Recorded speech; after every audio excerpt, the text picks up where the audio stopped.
Comment ça va les amis? Aujourd'hui on se retrouve pour une nouvelle affaire FAQ pour tout ce qui va être lancement de business de transport au Gabon. J'ai pris 8 questions qui m'ont été posées sur TikTok et je répondrai aussi à combien j'ai gagné tout au long de cette année en 2026 avec le business de transport. Donc si ce genre de thématique vous intéresse, n'hésitez pas à vous abonner et on est parti du coup pour vous dire à quel point ce business est magique. C'est parti les amis. Comment choisir un bon véhicule? Je vais commencer par un truc qui a l'air super bateau, mais c'est en faisant de la prospection. Parce qu'il y a plein de choix, il y a plein de marques. Franchement, le monde est inondé de marques de voitures. Mais pour moi, la marque la plus fiable qu'on connaît tous depuis que je suis petit, les marques que je vois le plus tourner dans Libreville au Gabon, c'est les Toyota. Pourquoi? Parce que c'est des voitures qui sont super robustes. Et deuxièmement, pour trouver des pièces de voiture Toyota, il y en a partout au Gabon. Franchement, dans n'importe quel garage dans lequel vous allez aller, vous avez n'importe quel Toyota, généralement, ils ont des pièces pour pouvoir remplacer tout ce qui va être n'importe quelle pièce, que ce soit pour le moteur, que ce soit une roue, que ce soit les plaques de frein. Il y a toujours un truc en tout cas pour tout ce qui va être Toyota. Maintenant, pour tout ce qui va être par rapport au chauffeur, alors, le chauffeur, c'est super compliqué. C'est le truc où je vais le dire clairement dès maintenant dans la vidéo. C'est lui qui peut faire flopper ton projet, comme c'est lui qui peut aussi faire que ça réussisse. Pourquoi? Parce que en soi, il faut vous dire que, sachant que tu es à l'étranger, tout est entre ses mains. Tu ne peux pas vraiment contrôler. Tu peux mettre toutes les barrières possibles, mais à un moment donné, pour être sûr que ton véhicule soit bien gardé, il faut le mettre entre les bonnes mains des bonnes personnes. Forcément, il y a plein de prérequis que tu peux toujours faire. Tu peux demander forcément que la personne te ramène un garant. Tu peux quand même sentir le passé de la personne, casier judiciaire. Tu peux toujours demander, regarder où il vit, regarder ses fréquentations. Et de toute façon, en parlant avec la personne, je pense qu'on a un minimum de flair chacun autant que nous sommes pour savoir si la personne qu'on a en face est fiable ou pas. Et le tout, c'est vrai que jumelé à l'étranger, la chose que moi je peux vous dire, c'est juste faites le maximum de prospection. Quelque chose qu'on n'a pas forcément, qu'on n'apprend pas au Gabon, c'est justement de pouvoir préparer au mieux ses projets. À l'étranger, tu as un esprit beaucoup plus critique et développé, donc prenez le temps de pouvoir nourrir votre projet. Assurez-vous au maximum que vous avez réussi à réduire les risques justement que votre projet puisse faillir en fait. Alors, il faut savoir du coup que ma voiture, du coup, la première que j'ai achetée, elle était d'occasion. Sauf qu'elle était en super bêta. C'était un très bon, c'était un très bon arrangement que j'ai pu avoir parce que du coup, je connaissais quelqu'un qui devait vendre sa voiture pour des raisons de... Bref, il devait se marier, il avait besoin d'argent très rapidement. J'ai vu la voiture, j'ai eu un très bon prix pour la voiture du coup. Donc ça, c'est premièrement. Et pour l'arrangement avec le chauffeur, ce qu'on fait, c'est quoi? C'est que moi, je lui demande personnellement de me verser un montant fixe chaque jour. Le montant est à peu près de 23 000 francs qu'il doit me verser du lundi au samedi. Et une semaine sur deux, le taxi, il le travaille pour lui. Donc c'est comme ça que je me gère. Pour tout ce qui va être charge, donc pour tout ce qui va être problème mécanique que la voiture peut rencontrer, ce sera à mes frais. Parce que voilà, je sais moi, la voiture m'appartient à moi. C'est vrai que c'est lui qui roule, mais la voiture m'appartient sous la cadre, sous l'assurance, c'est toi. Donc généralement même déjà pour dire, tu as une assurance qui couvre ces genres de problèmes en cas de panne. Maintenant pour tout ce qui va être le truc le plus important que vous devez retenir, même quand vous faites vos contrats avec le chauffeur, pour tout ce qui va être panne esthétique, accident et tout le reste, si le chauffeur est en tort au moindre iota, n'hésitez pas à le taxer sur ça.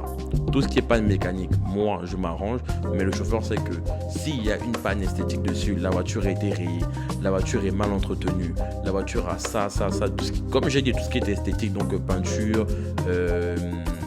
pare-choc et tout, c'est à sa charge. Il va se débrouiller, on va déduire de son salaire, on va s'arranger. Mais dans tous les cas, la voiture, je veux que tu me la rendes en aussi bon état que je te l'ai donnée. Ça, c'est clair, net et précis.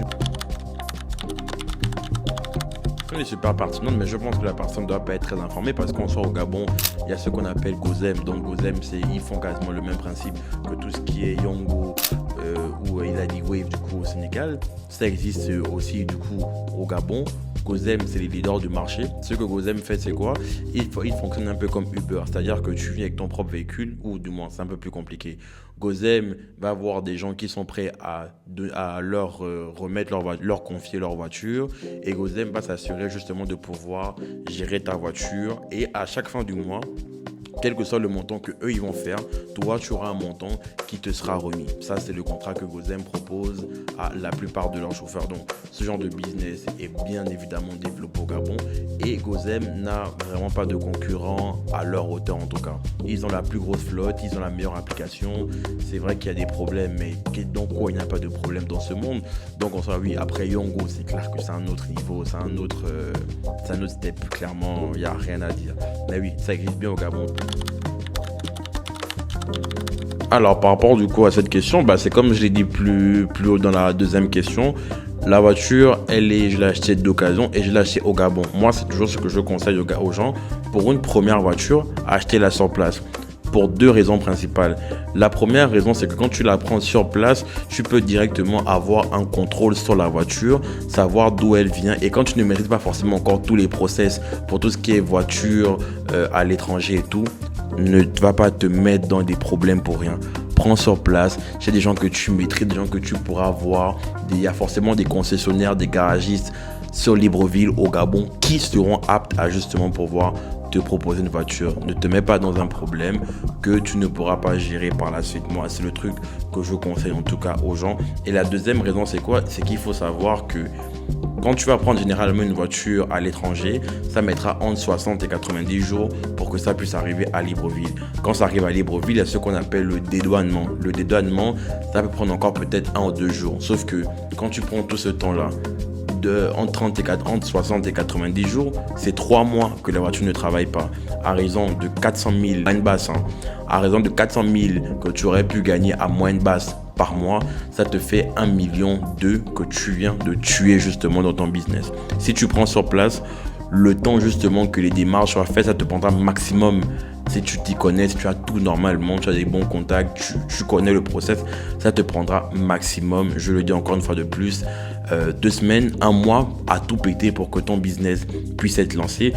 Pour ceux qui l'ont déjà fait au Gabon, qui le connaissent, marquez-le-moi en commentaire si je me trompe, si pour vous ça a pris beaucoup plus de temps ou pas. Mais pour moi, ça prend généralement maximum 1 mois. Comment j'ai fait pour trouver un chauffeur fiable et pour éviter les mauvaises surprises? Les mauvaises surprises, tu peux pas les éviter. Moi, je vais d'un principe tout simple. Et je le dis à toutes les personnes qui se lancent dans ce business. Quand tu te lances dans le business, prépare-toi au problème. Ne vois pas l'argent, ne vois pas tout ce qui est beau, folklorique, tout ce que tu veux. Ta vie deviendra à partir dès cet instant où tu t'es lancé dans le business, problème sur problème. Ça, c'est impossible de pouvoir éviter ça. Maintenant, tu peux limiter les cases, comme j'aime bien souvent le dire. En soi, qu'est-ce que tu peux faire? Comment je fais pour trouver un bon chauffeur? Je ne trouve pas un bon chauffeur. Je m'assure que mes contrats soient en béton pour me protéger en cas de problème derrière. Parce que l'humain, tu ne peux pas le maîtriser, tu ne le connais pas, tu ne sais pas de quoi il est capable. Donc, en soi, moi, la meilleure chose que je peux faire, c'est de me protéger en blindant mes contrats, en blindant mes voitures avec tout ce qui va être GPS, avec tout ce qui va être tracker, avec le blocage de moteur et tout. Donc franchement, si ça vous intéresse de savoir comment je fais pour avoir ce genre de contact, marquez-le moi en commentaire. Et voilà, franchement, il y a plein de techniques. Le chauffeur n'est pas spécialement le problème en soi. Tu dois juste t'assurer de tout mettre en place pour éviter d'avoir des problèmes. Par rapport à ça, je pense que ça dépend encore une fois de plus du business plan que tu t'es fixé et de ce que tu espères faire.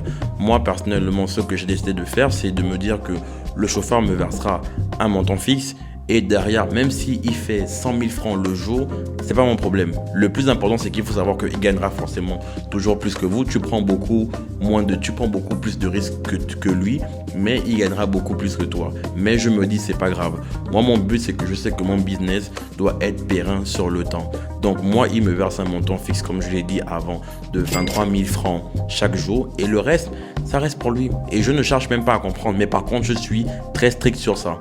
Tu peux le faire une fois, deux fois, trois fois. Mais par contre, je veux mon argent. Parce que je sais que quelqu'un qui travaille vraiment pour l'avoir vécu, quelqu'un qui travaille vraiment fera le montant qui est demandé. Donc sur ce point-là, je reste figé sur ça. Et encore une fois, je l'ai dit du coup cette année, je vous incite vraiment à investir au Gabon. Pour toutes les personnes qui veulent se lancer dans le business de taxi au Gabon, j'ai décidé de prendre l'initiative, moi et mon équipe, d'accompagner 100 Gabonais de la diaspora qui veulent se lancer dans le transport au Gabon. Donc, si ça vous intéresse, encore une fois, vous avez les liens pour pouvoir me joindre en description. Donc, n'hésitez pas à nous contacter et on verra comment s'arranger. Parce que honnêtement, à chaque fois, on se plaint toujours de oui, le business de notre pays est géré par les étrangers. C'est à nous maintenant, en BIC 2026, de pouvoir s'imposer chez nous. J'aimerais que mon exemple serve à plusieurs personnes derrière et qu'on puisse reprendre la main sur un secteur super important au Gabon. Comme j'ai dit encore plus, la voiture que je conseillerais à toute personne, Toyota. Ne cherchez pas loin, franchement, pour une première voiture. Même si tu as un peu d'argent, ça ne coûte pas spécialement cher. Toyota, c'est super fiable, tu ne risques rien. Maintenant, si tu veux te lancer dans le taxi, les papiers qui sont généralement demandés, c'est quoi? Que tu auras à débourser, c'est quoi? La carte grise du véhicule, bien évidemment. Passer la plaque de la voiture normale en plaque de voiture, voilà. Aller du coup à la mairie pour payer la patente. La patente, du coup, c'est ce qui te permet de pouvoir enregistrer ta voiture comme étant un véhicule de transport au Gabon. Tu as tout ce qui va être peinture, numéro de portière aussi, qui sera enregistré. En soi, là, je vous fais les grosses lignes parce qu'en soi, il y a plein de documents qui vous est demandé. Mais en grosso modo, c'est ça qui est fait. Et c'est pour ça que je dis qu'en soi, moi et mon équipe, par exemple, quand on est des gens à pouvoir se lancer, ça nous prend maximum un mois parce qu'en soi, on est rodé. On sait comment ça se passe. Mais quelqu'un qui ne s'y connaît pas, ça peut tirer un peu plus en long, je vais dire un mois et demi, voire 2 mois même. Mais en soi, franchement, c'est pas super long. C'est pas super long, mais il faut s'y connaître. Alors, 25 000 en soi, oui, je trouve quand même que c'est, je vous dirais, excessif, oui et non. Parce qu'en soi, moi par exemple, je demande 23 000 par jour. Je me dis en soi, si tu sais que tu as un véhicule qui tourne super bien, qui est en forme et tout, tu peux demander 25 000. Mais après, ça peut être à double tranchant. Dans la mesure où il faut savoir qu'un chauffeur à qui tu demandes de fournir 25 000 chaque jour, c'est un chauffeur qui se mettra énormément la pression. Donc moi, je dirais, si tu veux vraiment lui demander de te fournir 25 000 par jour, demande-lui de le faire 5 jours sur 7 et pas 6 jours sur 7 par exemple, comme d'autres personnes peuvent le faire. Et normalement, là, je pense que oui, il devrait le faire. Et tu lui dis, tu me le fournis du lundi au vendredi, le samedi, tu travailles pour toi, le dimanche, la voiture se repose. Mais lui demander de faire 25 000, 6 jours sur 7, c'est pas que c'est compliqué parce que tout le monde peut le faire, mais tu le mets dans un stress constant parce que clairement aussi, il veut pas perdre son travail. Peut-être qu'à cause de ça, il va commencer à rouler ta voiture comme il n'aurait pas dû le faire. Il va peut-être se comporter mal. Enfin, il y a plein de choses, franchement, qui sont largement évitables. Donc, franchement, dites-moi en commentaire ce que vous en pensez. Mais moi, personnellement, c'est pas quelque chose que j'inciterais quelqu'un à faire, en tout cas. Bien évidemment, si tu es de la diaspora, vraiment, ton meilleur ami, c'est le GPS Tracker Stop and Start. Parce que là, tu as accès à ta voiture tout le temps. Tout, c'est-à-dire que même en plein 2h du matin, tu peux voir ta voiture. Moi-même, pour vous dire, je connais quelqu'un justement qui a découvert que son chauffeur roulait sa voiture en pleine nuit, en plein 2-3 heures du matin. Pourquoi? Parce que lui, justement, il a le GPS et il a vu que la personne roulait. Et pourtant, il a dit au chauffeur que les heures où je te laisse rouler, c'est de 7h jusqu'à 22h max. Après, je veux que ma voiture soit garée. Mais le chauffeur, comme ils sont toujours, ils n'ont pas spécialement peur. Tant que tu ne les as pas attrapés, pour eux, ils sont tout permis. Il a attrapé le gars, il a bloqué la voiture Et le gars dû l'appeler le lendemain pour dire oui patron, la voiture a un problème. Non, la voiture n'a pas de problème, c'est juste qu'on t'a attrapé et du coup on l'a arraché la garde de sa voiture. Ça c'est encore l'un des moyens que moi j'ai mis en place et que je mets en place pour toutes les personnes que j'accompagne pour se lancer dans le transport au Gabon. Si ça vous intéresse aussi, voilà, toujours le mail en description, petite pub. Donc, en fait, c'est un truc où c'est super important. Il a attrapé le gars, la voiture, il a dit tu me rends ma voiture, c'est bon, le contrat s'arrête là. Ça, pour le coup, ne vous amusez même pas avec ça. Donc, franchement, pour moi, ça devrait être même la condition sine qua non de si tu as un taxi et que tu es dans la diaspora, tu dois forcément installer ça. Forcément, c'est obligé. Les amis, c'est la fin de la vidéo. J'espère qu'elle vous aura plu et que vous êtes restés jusqu'à la fin pour la regarder. Marquez-moi en commentaire si vous avez d'autres questions. Si on peut faire d'autres FAQ pour vous aider justement à pouvoir vous lancer dans le transport au Gabon. N'oubliez pas du coup de nous contacter. Comme je l'ai dit, on aide 100 personnes de la diaspora cette année à pouvoir se lancer dans le transport au Gabon. Donc la liste est assez limitée. Si ça vous intéresse, n'hésitez pas à nous contacter par mail. Voilà. On se donne rendez-vous dans une prochaine vidéo. Likez, abonnez-vous, ça fait toujours plaisir. Et rendez-vous pour une prochaine vidéo les amis.